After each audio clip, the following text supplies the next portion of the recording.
Hey guys, welcome back to my channel. Today's video is not one of my more happy topics, but I decided to do this video because today officially marks 3 years since the passing of my ex-boyfriend, who is also the father of my kids. And I had been contemplating whether to do this video or not, just because, uh it's a sad subject, but then I was like, you know what, I'll go ahead and do it, because if there's anyone out there that, is currently mourning or going through the process of grieving and this video can help them, then I accomplished my purpose, which is what I hope to convey with this video. So, there are two pretty big deaths that have happened in my life within the past 2 years. The first being his death, and the second being the death of my little niece, Leilani. My niece, my sister's daughter, she was born with Turner's syndrome. So she had heart issues, like the shape of her heart was disformed. She had a lot of issues from the very beginning. And there are people or women that grow up with Turner syndrome and they're able to lead, normal lives, but she had other complications that just made it very hard for her. So with my niece, we kind of knew early on that there was a possibility that she might not make it very long. So with her, we were somewhat prepared for what could happen, but with my ex, it was just so sudden. It happened so fast. So those of you that have been listening to me for some while, or for a while now, you guys already have heard me mention before a few times now that, my kid's father passed away. So quick backstory on that. Say the shortest way to put the story, he was on a motorcycle, which was actually my motorcycle. But we were sharing a bike at the time because he didn't have one, and I had just had our second daughter, so I wasn't riding. So he was on the bike late at night and he was running from the cops. That was one thing that he would do. I don't know why, but he refused to stop for a cop on the bike. He'd rather just run. And truth be told, he was pretty reckless on the bike. He was a bit of a hard-headed individual. He thought he was invincible, and he was running from the cops. Another car came and like sideswiped him, threw him into the woods, and he was basically brain dead, like on sight. He did remain in a coma for 4 days, but they gave him 0% chance of recovery. I mean, he was gone. And it was just the craziest thing because outwardly he looked fine. I mean, he had a few scratches, and apparently a part of his abdomen was pretty bad, but you couldn't really see it. But he looks perfectly fine. But from what they told us, his insides were like shattered. And he was basically like, something here at the base of his neck was like severed. So there was no oxygen going up to the brain and all that. So on the 4th day, they pretty much had to tell his mom, like, hey, we had to take him off life support. There's just no chance of recovery. Like it was what it was. So my last moment with him was there in his room, when the doctors were unplugging everything. It was me and his parents and two of his aunts there and their pastor, and they were taking all the tubes out and plugging everything. I was watching the monitor, like the heart rate go down and down, and the pastor was like reading something from the Bible and like kind of praying. And it was like something out of a movie. As soon as the pastor said amen, he flatlined. It was like he was waiting for that to finish, and that was it. So as you can imagine, it was a pretty traumatic experience. Like I said, it just happened so fast, so out of nowhere. Nobody was prepared for it. So, and then to make matters worse, there were just so many details surrounding his death and certain things that were going on in his life that I was not fully aware of, that it just made matters completely worse. So I was dealing with, the sadness of his death, but at the same time dealing with the anger of certain things that I had found out. So it was a very difficult time period as you all can imagine. Now, luckily, I did have tremendous support. I had, my family, my friends, my church family. I mean, I had, people bringing me food. I had, the church, they saved up a bunch of money to help me, financially because, like me and him, we would split the bills of the house. But now all of a sudden it was like, it's just me. So, I received financial assistance. I mean, the support and the love was just overwhelming, but in a good way. So, I mean, I'm just so thankful for those people that I had supporting me during that time. But at the same time, it's like, no matter how much your family and your friends try to support you, it's like dealing with death, it's a very personal experience. You could even call it a journey that you just have to go through on their own. And like when a person first dies and you have everyone visiting you and everyone reaching out to you, it's a little easier within like those first few weeks because there's so much people just coming to you, but eventually it kind of subsides a little bit, and that is when the reality really starts to hit. Once the phone calls and the visits and the text messages, once it starts to die down a little bit and you're just left there on your own with your own thoughts. So some of you may have heard the 5 stages of grieving, which are denial, anger, bargaining, depression, and then finally acceptance. So I didn't really linger too much in the denial phase.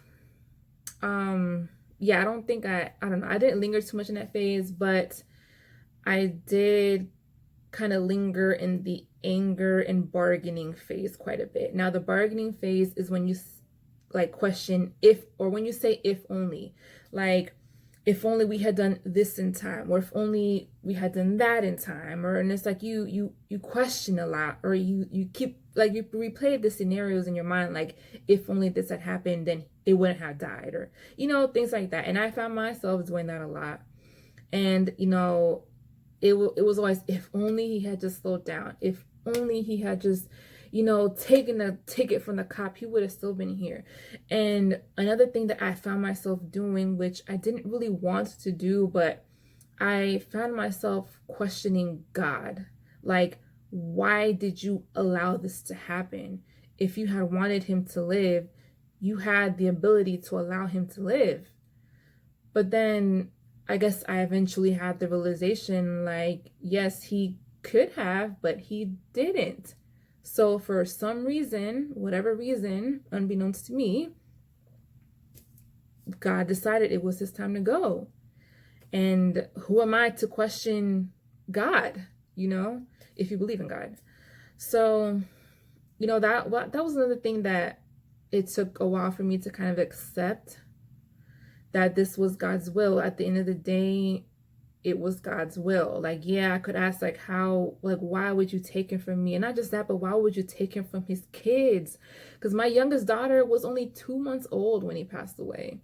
So that was another thing I questioned too. Like, how could you take, these kids' father away from them, So it was just a lot of questions that I asked myself and that I asked God. And, it was very frustrating. And at one point, like, I started going on YouTube and I was just looking all these videos because I wanted to know, okay, well, I know that he's gone. I've accepted that. But what happens though? What really happens after you die? Now, mind you, I am a Christian.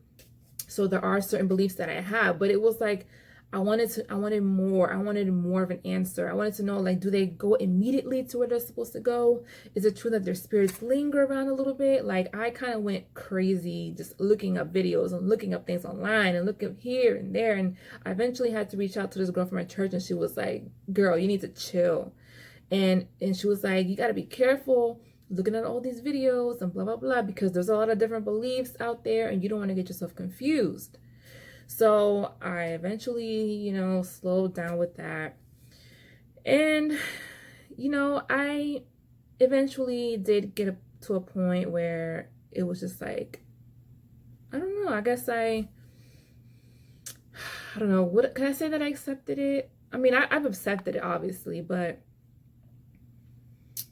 it's hard to say. All I can really say at this point is that it's gotten easier or more bearable. The pain isn't as bad anymore. So if any of you guys are going through a situation, just know it does get better. It does. Trust me, it does. The pain isn't as bad, but you know, it's kind of like a wound that's just there that you know is never going to fully go away. Like you can patch it up as much as you can. But it's like any little trigger can kind of open it back up. Like for me, a big trigger was Father's Day, because Father's Day this year also fell on his birthday. So I was like a mess that day. I cried like 5 times that day. But you know, again, it's just one of those things. It never fully goes away, but it does get better. And I think one thing that helped me was to kind of like restructure my thinking about it, and to try to think of his death in a more positive way, even though death isn't really a positive thing, but to think of it like, well, stop making it so much about yourself and think of him. Think of where he is now, you know, because I know like he was somebody that was dealing with a lot of things internally, and you know, he would talk to me about certain things. Like I could tell that he was like troubled in some ways. Just things that he had dealt with from when he was a kid and growing up. And he himself also lost his father when he was a baby. So it's kind of like history repeating itself. So he never really had like a strong father figure in his life. But, you know, it just caused him to just act out and do all these different things. He just wasn't happy. You know, he tried to fill his life with like material possessions, and he was just very confused and misguided, I think. So, you know, I think of it now, and he would always say things to me like he felt like he had like demons like just chasing him. I don't know, it was weird, but you know, when I think of it now, I'm like, he's no longer having to deal with these things. He's no longer dealing with the physical and mental things that us humans have to deal with on this earth. He's in the presence of the Lord. Well, that is my belief as a Christian. And you know, that in a way, it gives me some comfort.